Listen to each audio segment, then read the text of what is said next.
We all know those GLP-1 injections work wonders, but that price tag almost gave me a heart attack when my insurance denied coverage. I was staring at a choice between paying my mortgage or paying for weight loss. Talk about a rock in a hard place. Then I found Elevate Health compounded semaglutide at just $58 with payment plans that don't require a second mortgage. Same medication, same results, but a price that real folks can actually afford. Visit joinelevate.com today. That's JOINELEVATE.com. Your wallet will be as happy as your waistline. This medication is not FDA approved.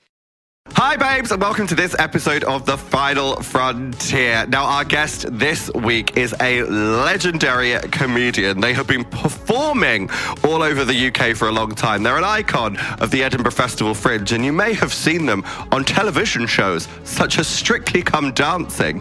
It's Jayde Adams.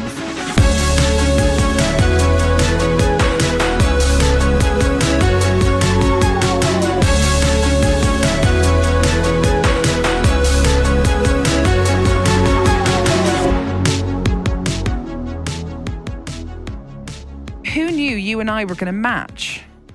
We're matchy. We're basically twins. It's more matchy than we were when we hosted that event together. Switchboard's 50th. Yeah. That was a great day. Yeah. We were really good. Oh, we're starting. Okay. We opened that with Rebecca Black's Friday. Who has ever sang Rebecca Black's Friday in that context before? I'm not even sure Rebecca Black has. No, I don't think she has. No. But we did. I've not been doing cocaine.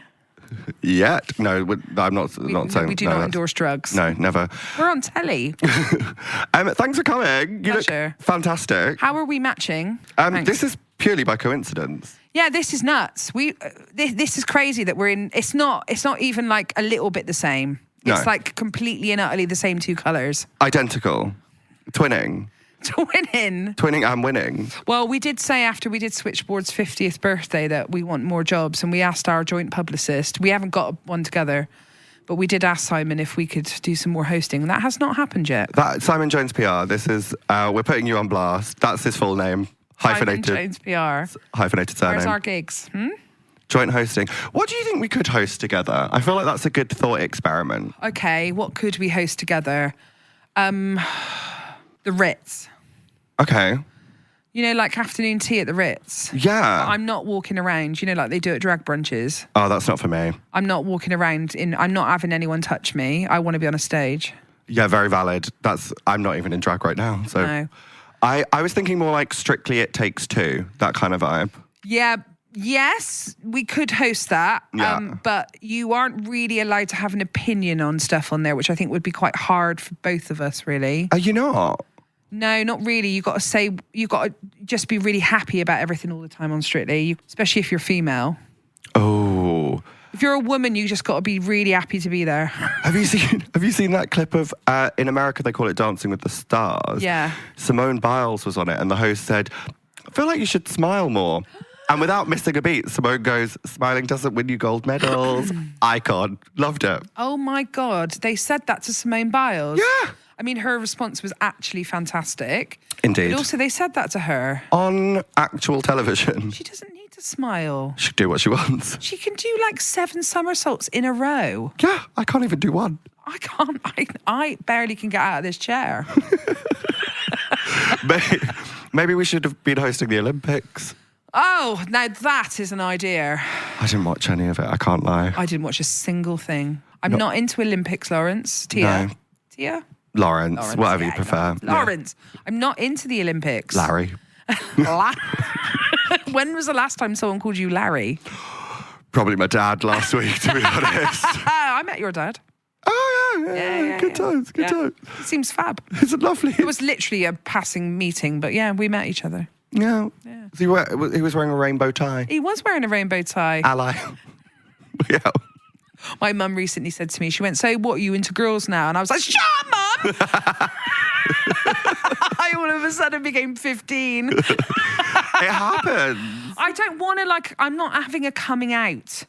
I'm not doing that. I'm not having a parade. I'm not going to do a Guardian article about it. And also, it's not like I'm coming out. I just had a boyfriend for a long time, you know? Yeah. But I'm being sort of, when I was on that famous dancing show, they everyone was just trying to find out what I am the whole time. That's weird. I'm like meant to be doing ballroom dancing. Didn't know this was about scissoring. I'm a dancer, that's what I am. I'm dancing is what I'm doing. That's what I'm doing. But yeah, they were very, very intrigued and really policed bisexuality in a way that was just a bit icky. That's strange. You must have had it with the Drag Race fans, though. Well, I mean, the Drag Race fandom have changed, I would say, over recent times. I felt like maybe around my original season. Yeah, friendlier. Well, friendlier to me. Meanwhile, elsewhere, Sister was getting death threats. Yeah, Sister had it hard. For what reason? On what Who grounds? knows? So weird. It's so weird when they choose that everyone hates Blake Lively at the moment. What's she done? Well, apparently she's too confident. They're going. So basically, there was this. They're probably trying to sell the movie by putting this fake argument that's happened between her and the director of this film that she's bringing out at the same time as Wolverine and Deadpool's coming out. It's all, trying to do a Barbenheimer, but, it's all PR. We know what that sort of stuff's like. We've got our own Simon Jones PR. Yeah.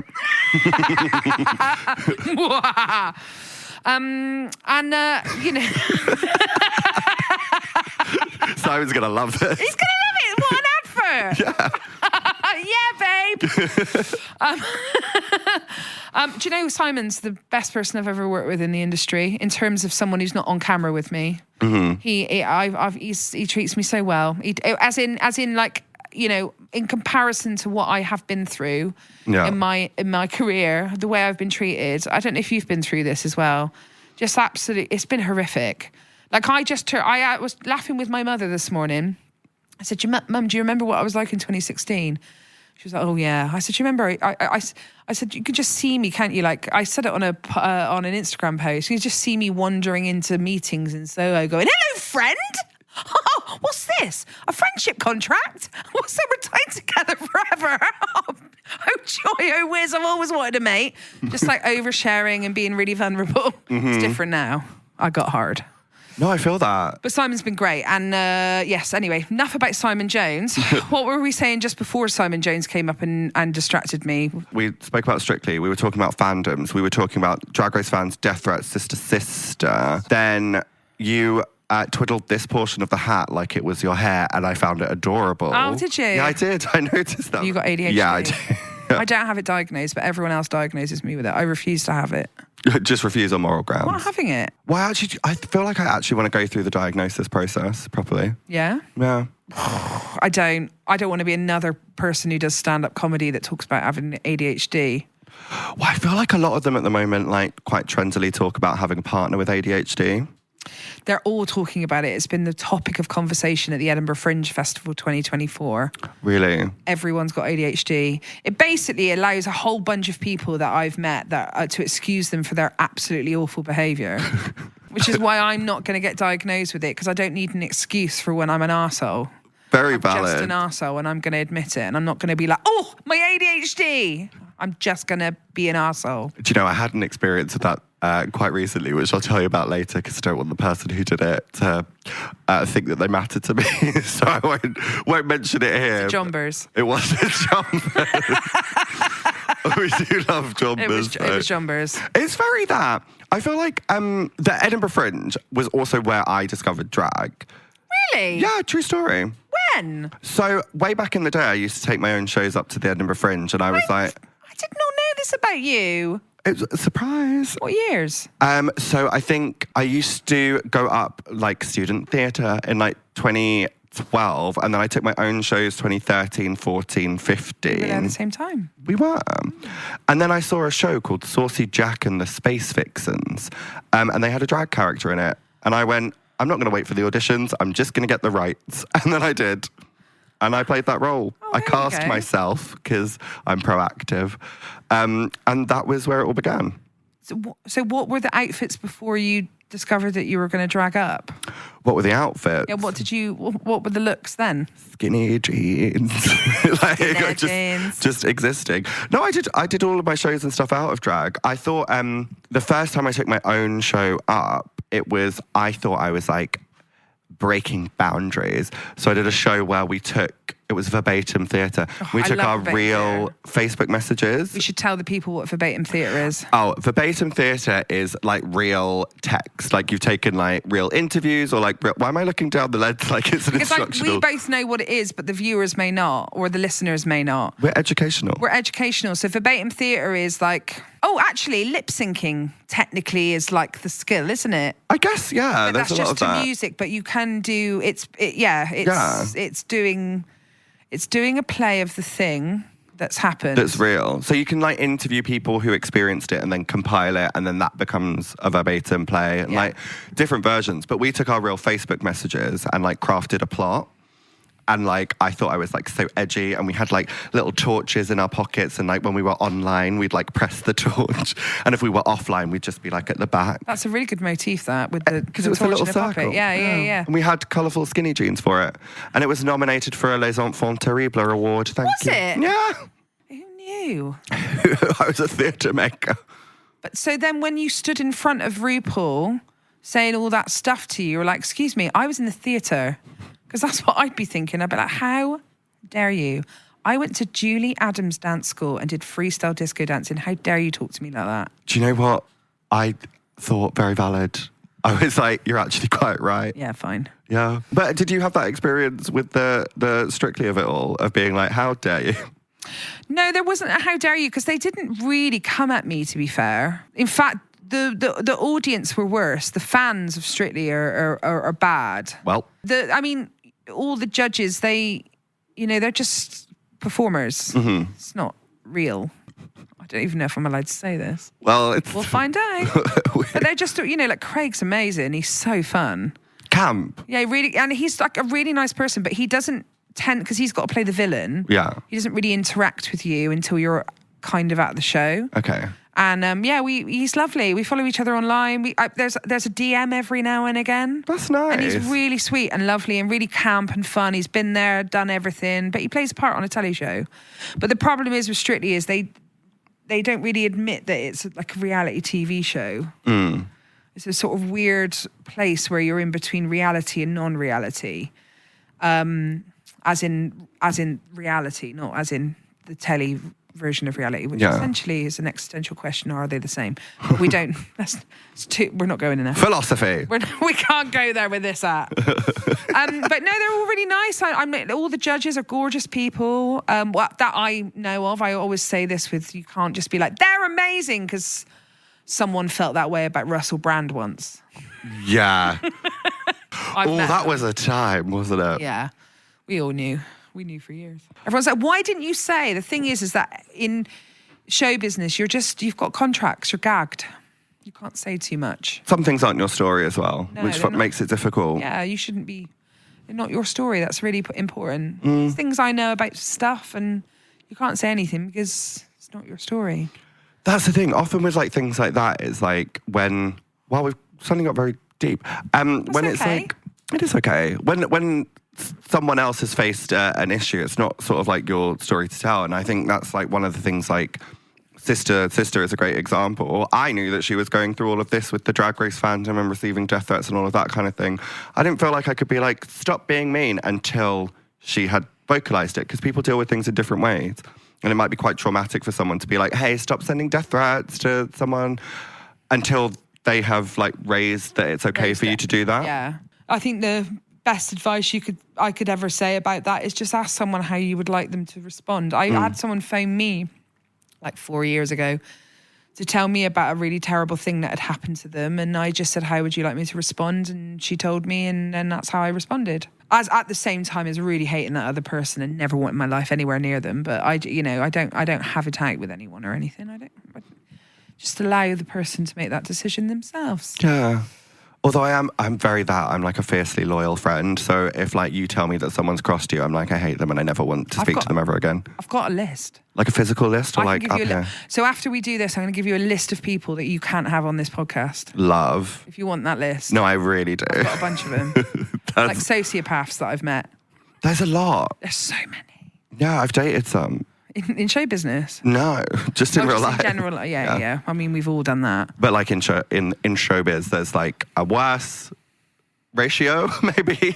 Well, it's an attractive thing for people that are got severe mental health issues because you get power and money in this job. And what do people who are unwell like that, narcissistic people, they want power and money, and this is the way to get it, which is why there's such a massive amount of those people in this industry. And Truly. then on top of that, with fandoms, like I'm a massive Buffy the Vampire Slayer fan, but Strong. I didn't ever come at anyone who was part of it when I was livid that when they ended it. I didn't have it out with anyone. I mean, it ended so 2003 or 4, I think it was. Yeah, about then, 2005, I think. Yeah.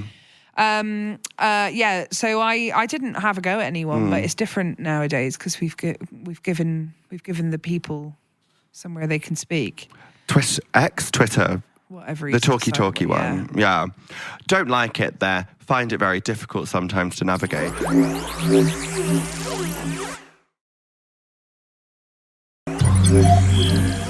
You seem to stumble across things just because of algorithms. So like, no one's out there, or at least most people aren't out there searching for their own names. But because of algorithms, because you interact with things that you've been tagged in or something. I do it all the time. Search for your own name? Yeah. Okay, love that. Yeah, but I when I was on... Yeah, I did it on Strictly as well. When you're like on a show, I think like I would watch every review video for UK versus the World Series too, even though I knew they were going to say Tia Kofi should immediately fall on her sword and die so Marina Summers can win. But like I would still watch it and then I'd be like... I think someone said that to me. Really? Yeah, like a fan said, I saw you were working with Tia Kofi. I was like, oh yeah, she's my friend. It was like one of those people that wait to get you to sign stuff. I thought, oh, she's my friend. And then she said this sentence you just said, but I didn't watch it. So I didn't know what she was, Marina. Oh, yeah. They said, Marina. So that was what that was. Yeah, that happens a lot. But you find that with people just sort of like pick a narrative and then don't like think about the nuance of the situation and like other elements of things that you might be bringing to the table that person isn't, or like vice versa. And that's quite difficult to like look at. It's also telly as well. Yeah. It's not real. No. It's the most unreal thing in the world. Just simply not the most important thing. There were literal race riots happening in this country a few weeks ago, and no one... Did you go out in the street? Yeah, I was throwing... No, I wasn't not at all.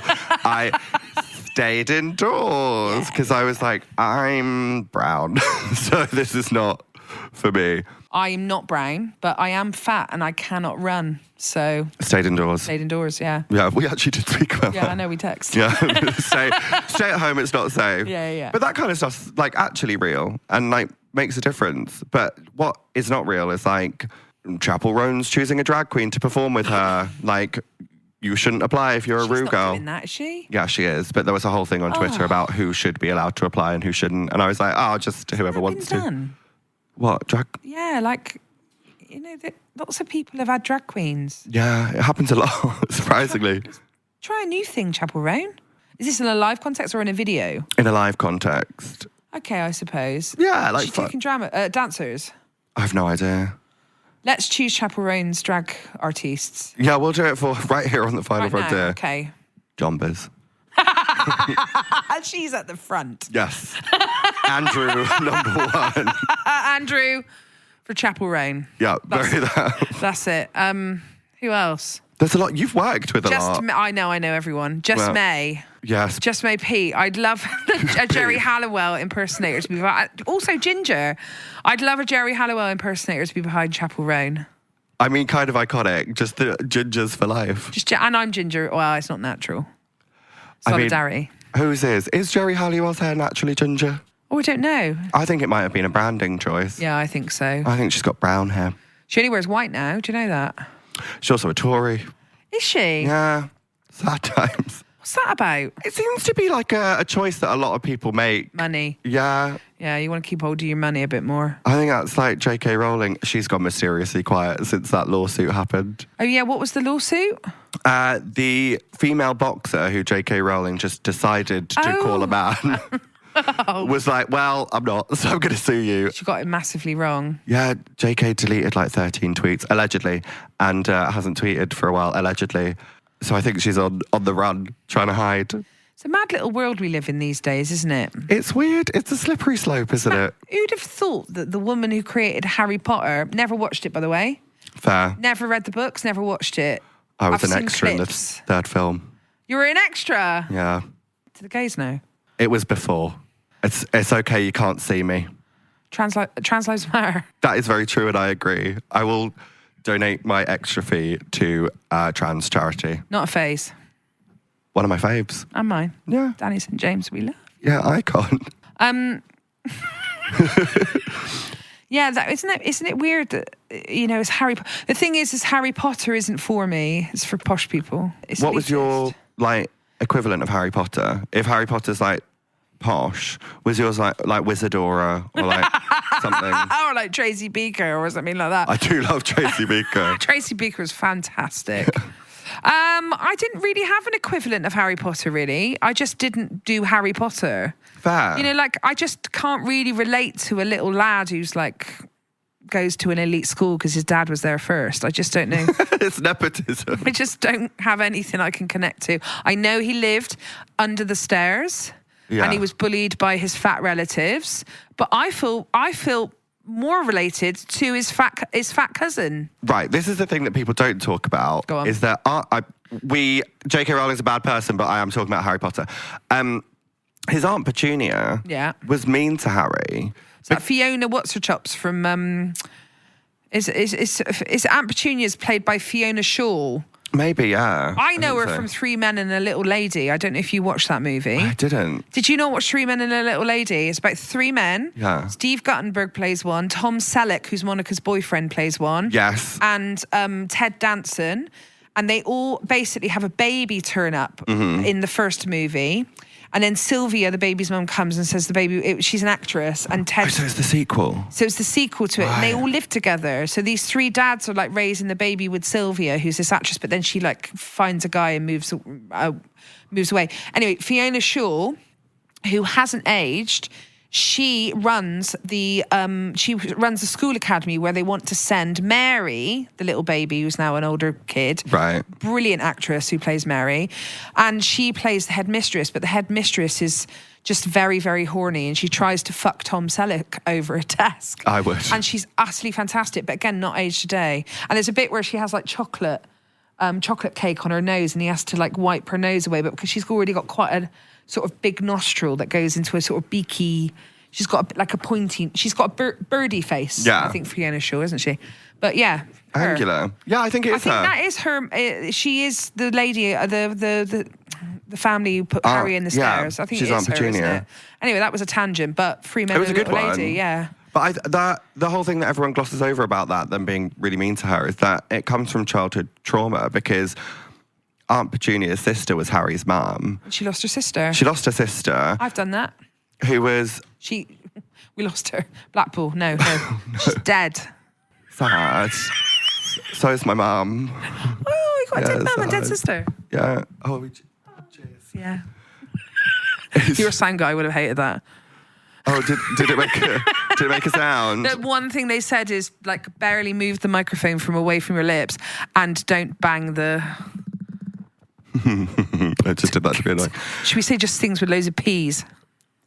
Petunia. Petunia! Back to where we were. But as we know on a level, trauma comes from that. But what we're meant to really care about is this poor little middle class boy under the stairs, not the woman who lost her sister and then was given a child to look after. They shouldn't have put him under the stairs though. But his under the stairs bedroom is bigger than some cupboards I've stayed in at Edinburgh Fringe Festival. I had to stay in a cupboard with what do you call a room with no windows? Cupboard. Exactly. Yeah, that was my room. Even a prison cell has a window, I think. Not one window. Wow. Just a cupboard, up 7 flights of stairs. Oh my gosh. How was it like? Was there a bed in there? Yeah, like a mattress on the floor. Oh, that's... And then a little slither of space for me to, I don't know, put pictures of my kids on the wall. And like 5 lines with a cross through all the years. Counting down the days. What year was that when you were up there? Oh, I mean, I went from 2011 to 2000 and... Well, I did 9 years break for lockdown.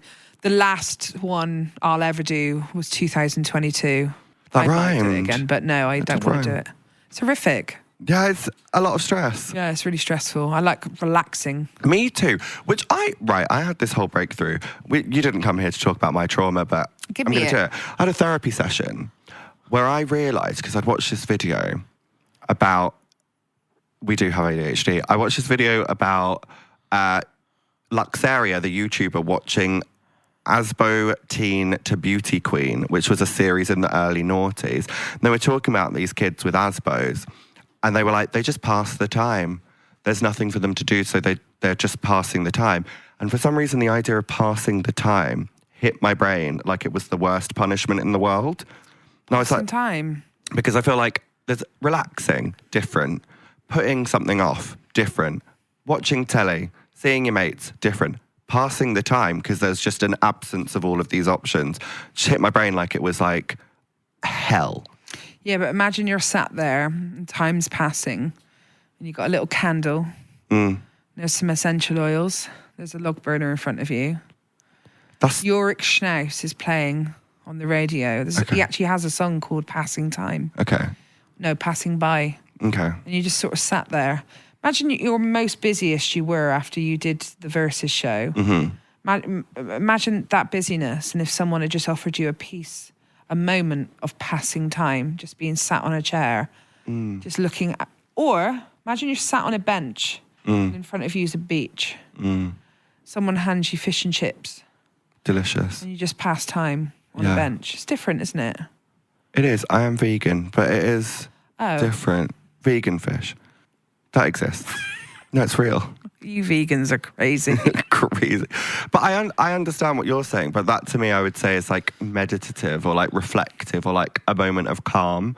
But it was like the idea of like passing time really hit me. Was there a sense of loss because you're losing time when you pass time? Yeah. Yeah, you were losing time. Which is probably like an anxiety thing. That the idea of like letting it run through your like sand through the hourglass. Yeah. It'll be linked to loss. Yeah. Yeah, because she didn't have... How old was she when she died? 72. Because it happened not that long ago. No. Yeah. So it'll be linked to that. I mean, you're still in the midst of grief, baby. This is true. You're right in the middle of it. How many years has it been then? 4? No, 2. Oh my gosh. Yeah, you're right in the middle, babe. It'll be linked to that. I mean, we can go deep if you like. This is lovely. Even in this outfit, if you can't dress fabulously and talk about grief, then what is the point of living? Can't believe I just said that. I kind of like it though. Yeah, but I've just completely contradicted myself in one sentence. It feels like it's a lovely... Yeah, you're right in the midst of it. Yeah. 2 years. It's tough. Were your mum and dad together? Yes. Yeah. So I feel worse for him, to be honest. My friends think I'm like an oracle of grief.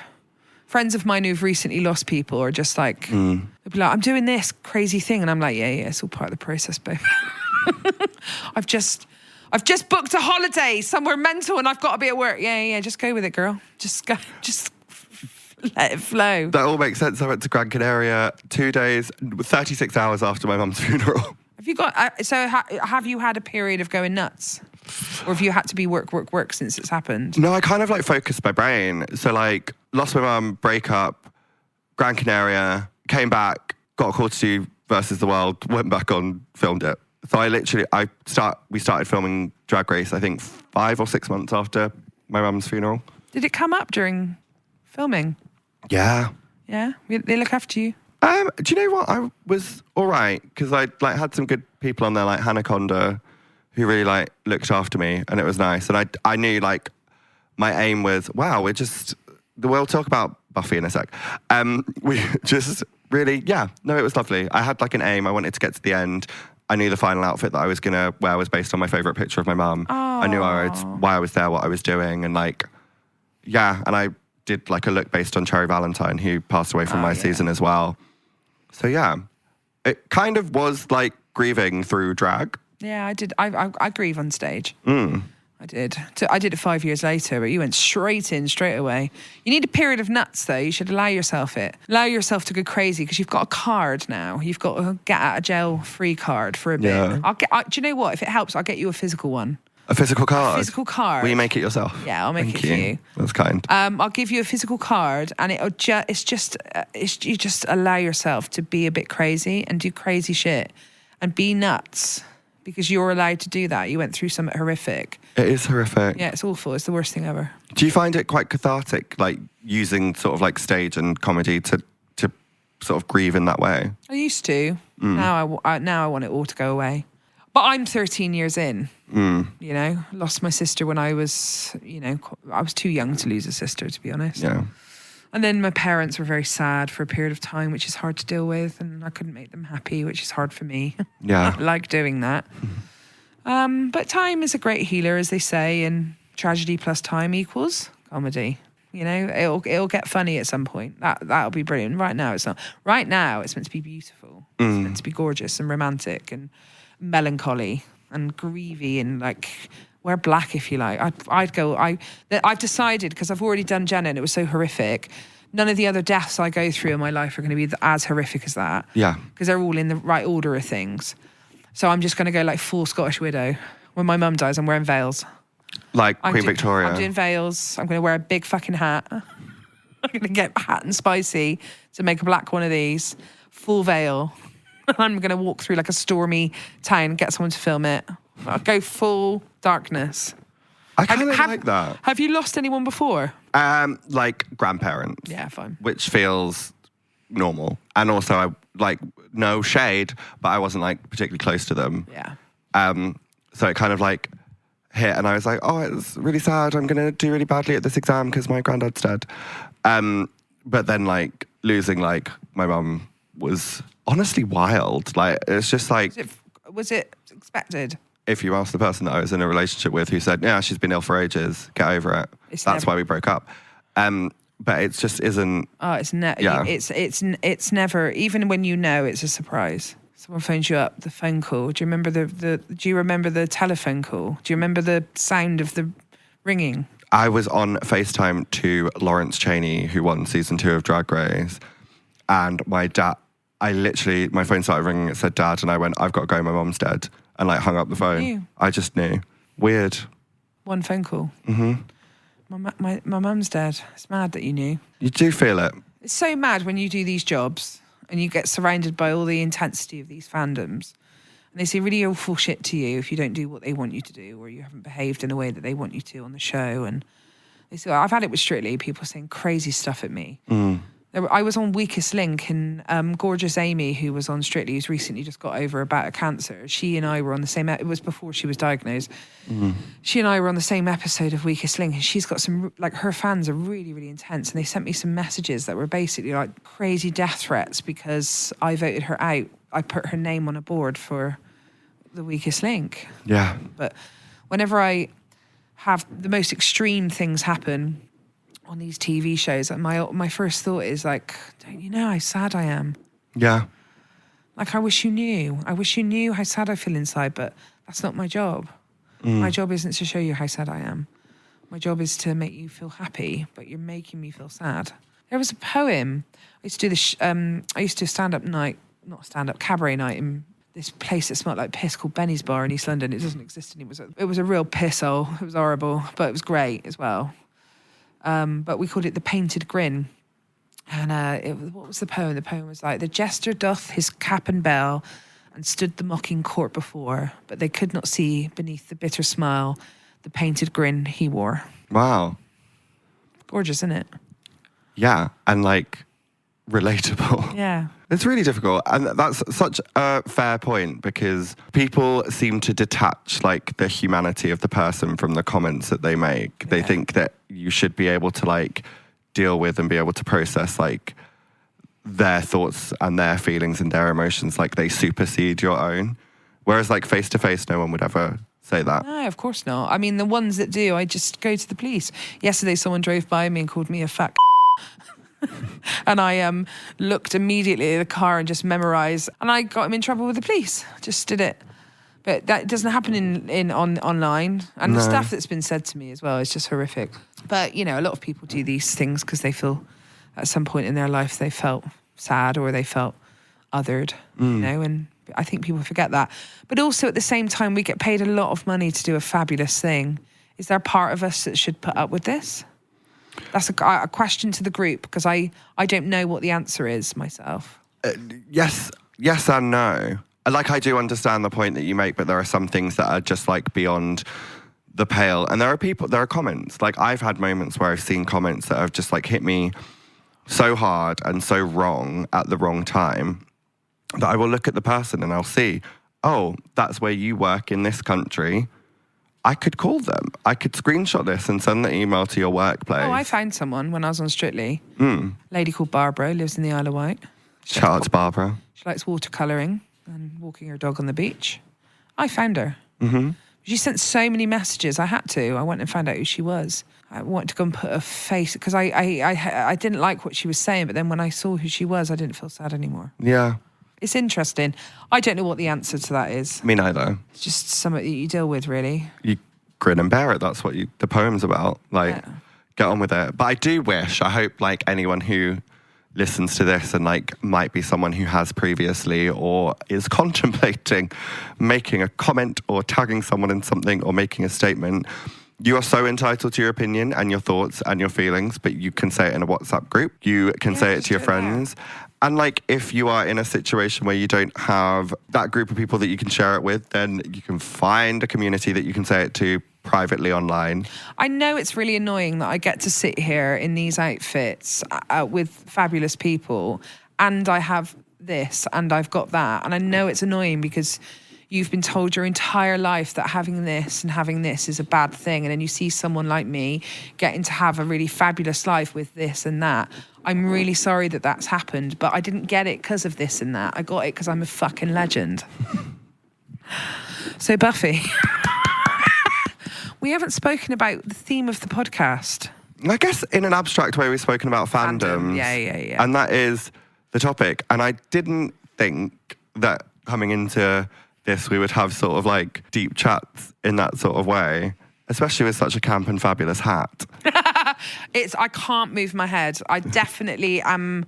I have definitely popped in the L1, you know? Yeah, a little bit. Might need a little osteopath. Tim Dalgale is my osteopath. Really? Yeah, you should go with him. He's brilliant. He does all the girls. Oh. He's like the queer osteopath in London. He's brilliant. He's got a clinic called Fix Me. He's great. He's fabulous. Sorted me right out. I was all upset because ever since Mighty Hoopla, I've had a funny feeling in my leg.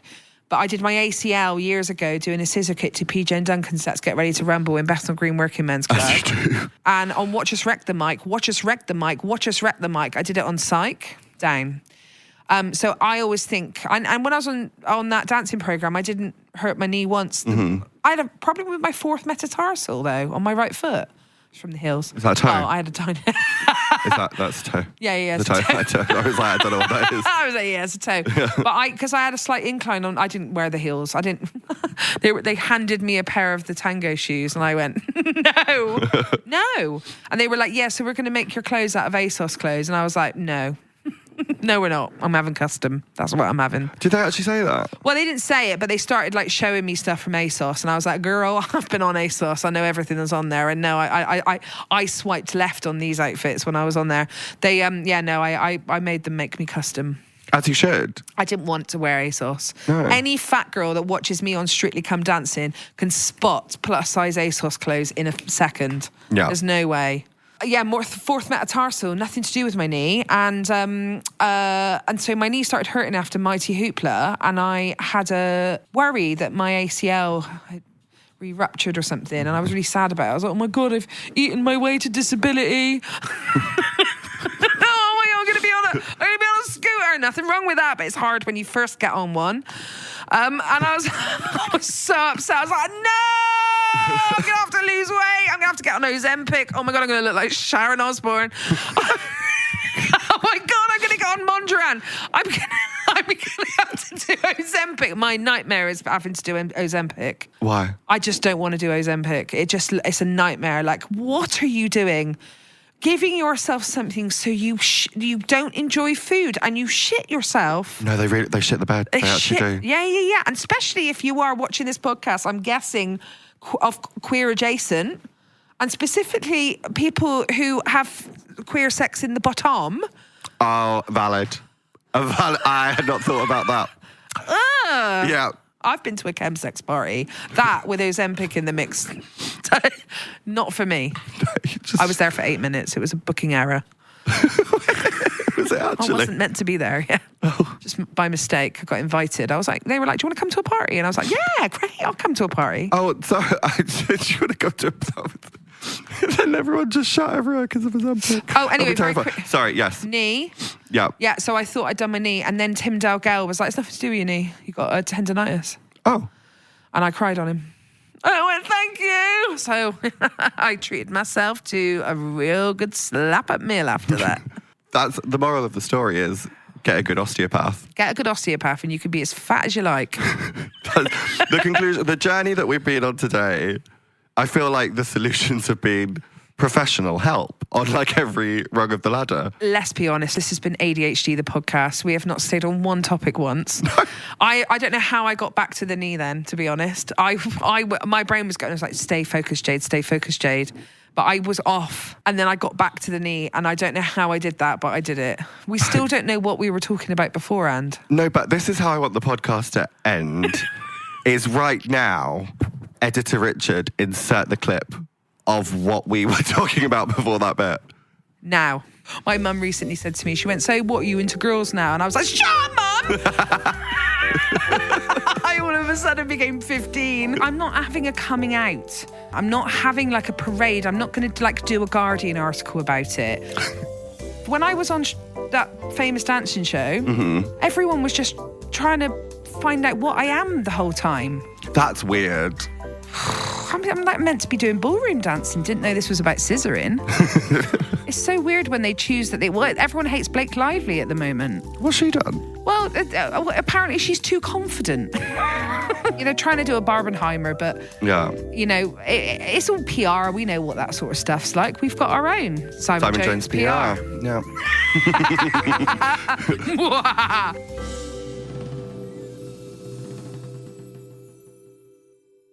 And we'll never know. No, we'll never know. Do you listen to your own podcast? I don't listen to it. I like the clips, but I find it difficult to listen back to it. I watch everything I do.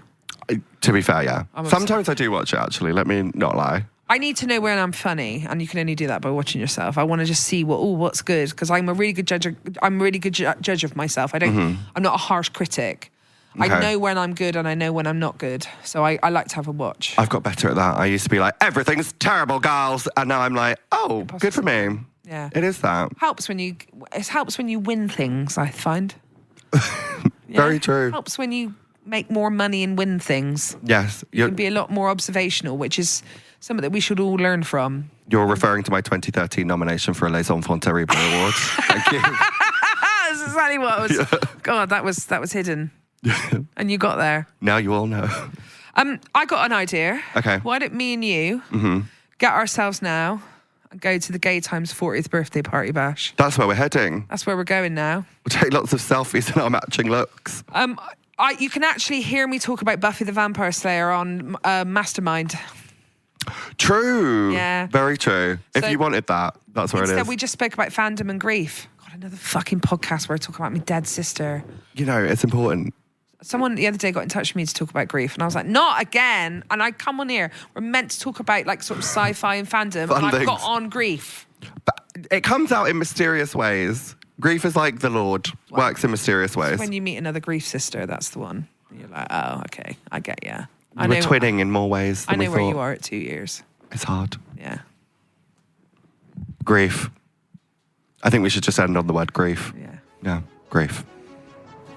There you go.